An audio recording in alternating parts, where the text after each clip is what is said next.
car ready for a race start. Well, I remember sitting there just before the red light and just giving my belts a bit of a tweak to make sure they're tight for a long race.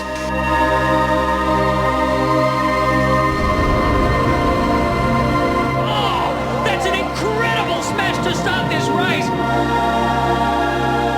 Jason Bargwanna's Phillip Island barrel roll ripped the Commodore apart. Even other teams thought the smouldering wreck was destined for the scrap heap. But the fight at Garry Rogers Motorsport was just beginning.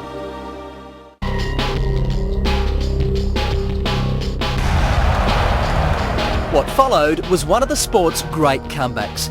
Garry Rogers decided to do the unthinkable and rebuild the twisted heap of junk for the next round, instead of going back to last year's cars, and they had just 10 days to do a 2-month job.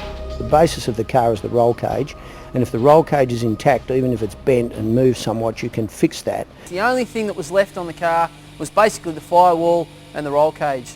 The shotgun panel, the whole radiator area, the chassis rails, everything has been replaced on it, and I mean everything.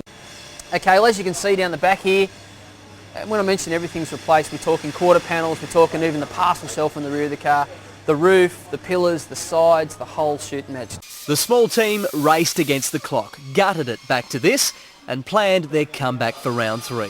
Wiring looms, computer gear, componentry.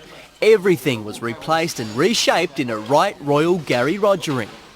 When something like this happens, it's not so much, it really shows the true talent of a race team, and to come back from an event like this is what it's all about. These fabricators are really the unsung heroes of the motor racing business because they can make something out of nothing, and that's what's occurred. It was a $180,000 rebuild. The finished product, a 10-day wonder. A completely new car equal to Garth Tander's and testament to not only V8 supercar safety standards and engineering know-how, but determination to never give up.